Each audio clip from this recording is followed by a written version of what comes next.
Iran ઇઝરાયલનું જે યુદ્ધ અત્યારમાં હાલમાં ચાલી રહ્યું છે એની બહુ મોટી અસર સિરામિક ઉદ્યોગ ઉપર પડશે એવું અમને દેખાઈ રહ્યું છે. કારણ કે સિરામિક ઉદ્યોગ માટે ફ્યુલ ઇમ્પોર્ટન્ટ છે. કારણ કે ફ્યુલ જો ટાઈમ ટુ ટાઈમ ન મળે, કેમ કે અમારી સાતત્યપૂર્ણ પ્રોસેસ છે, તો કન્ટિન્યુ અમને ગેસ સપ્લાય મળવી જોઈએ. તો હાલમાં ગેસ સપ્લાય વિક્ષેપ થયો છે. એની અંદર પ્રોપેન સપ્લાય કરતી કંપનીઓ છે, IOCL, BPCL, રિલાયન્સ, AGCL. તો આ દરેક કંપની છે એની પાસે અત્યારે 2 થી 3 દિવસ પૂરતો જથ્થો અવેલેબલ છે. તો 2-3 દિવસ પછી પ્રોપેન જે કંપનીઓ યુઝ કરે છે એ યુનિટો અવશ્ય ચોક્કસ બંધ કરવા પડશે.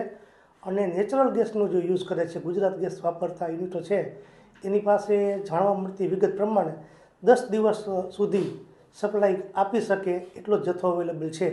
તો આમ જોવા જઈએ તો અઠવાડિયા 10 દિવસમાં તમામ ઉદ્યોગ બંધ કરવા પડે તેવી પરિસ્થિતિનું નિર્માણ થઈ રહ્યું છે. જે અત્યારે ઉદ્યોગના જે પોસ્ટરો આવ્યા છે એની અંદર શટડાઉનની વાત છે કરેલી. તો એનું કારણ એ છે કે મોરબીની અંદર 60% સિરામિક યુનિટ એવા છે જે પ્રોપેનથી ચાલતા હોય. તો પ્રોપેન અત્યારે ટેન્કર દ્વારા સપ્લાય થતી હોય અને ટાઈમ ટુ ટાઈમ ટેન્કર જો કંપની ઉપર પહોંચે નહીં તો તેવા યુનિટો શટડાઉન કરવા પડે. મોરબીની અંદર જોવા જઈએ તો 2 થી 3 લાખ બહારથી લેબરો કામ કરવા માટે આવેલા છે.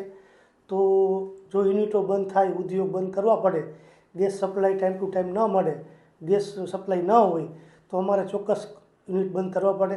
આ યુનિટો બંધ થાય તો જ્યાં લેબર જે બહારથી આવેલા છે તેની રોજગારી ઉપર મોટા પ્રશ્નો ઊભા થશે.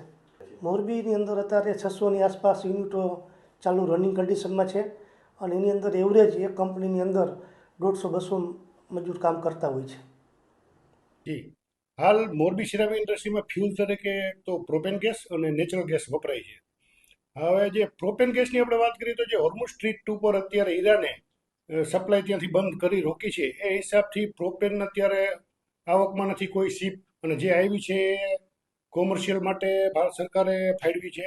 એટલે ઇન્ડસ્ટ્રી માટે પ્રોપેન ગેસ વધીને 24 કલાક ચાલે એટલો છે એવું અમને જાણવા મળ્યું છે. તેમજ નેચરલ ગેસની આપણે વાત કરીએ તો ગુજરાત ગેસ દ્વારા પણ જે સપ્લાય થઈ રહ્યો છે, આજ મોરબીમાં 17 લાખથી 20 lakh cubic metre per day supply થતો હતો.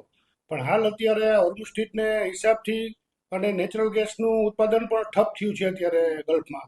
એટલે તે પણ હવે સપ્લાય કદાચ વધીને 3-4 દિવસ પછી એમાં 50%નો કાપ આવશે એવું લાગે છે અમને. જો 50%નો કાપ આવે તો 50%ના કાપમાં ઇન્ડસ્ટ્રી પ્રોડક્શન કરવું એના માટે મુશ્કેલ છે.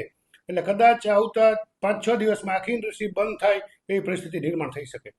હવે આ યુદ્ધની પરિસ્થિતિ એવી નિર્માણ થઈ છે ઈરાન, ઇઝરાયલ, અમેરિકાની, કે આ યુદ્ધ કેટલો ટાઈમ લાંબુ ચાલે એના ઉપર બધું ડિપેન્ડ છે.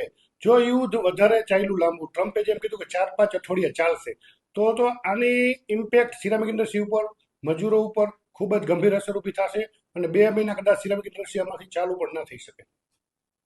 Manibhai Bavarva, Kesta group of companies.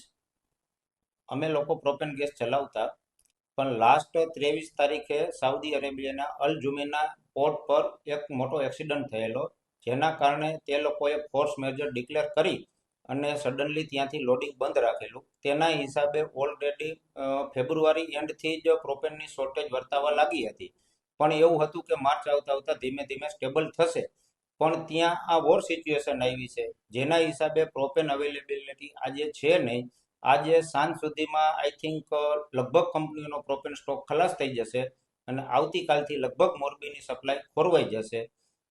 સાથે સાથે ગુજરાત ગેસમાં પણ લોકોએ નવી MGO માટે એપ્લિકેશનો કરેલી, પણ જે ગુજરાત ગેસ દ્વારા એક્સેપ્ટ કરવામાં આવેલી નથી. અને ગુજરાત ગેસની માહિતી મુજબ, મળતી મને માહિતી મુજબ, કે જે લોકોના અત્યારે ઓલરેડી MGO કરારમાં ગુજરાત ગેસ ઉપર કંપનીઓ ચાલી રહી છે, તેમાં પણ 40થી 50%ની આવતા દિવસોમાં કટોતી આવવાની શક્યતાઓ છે.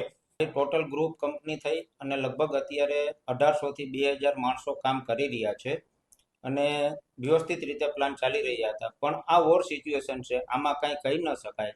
તો ઇન્ડસ્ટ્રી તો અત્યારની સિચ્યુએશન જોતા 5 તારીખ યા તો 6 તારીખ સુધીમાં મોટાભાગની ઇન્ડસ્ટ્રી, એમાં મારી પણ ઇન્ડસ્ટ્રી શટડાઉન ફોર્સ મેજરથી કરવી જ પડશે. એમાં કોઈના હાથમાં નથી, કે જે અત્યારે ફ્યુઅલ અવેલેબલ જ નથી અને ફ્યુઅલ વગર અમારી ફેક્ટરી ચાલવાની નથી.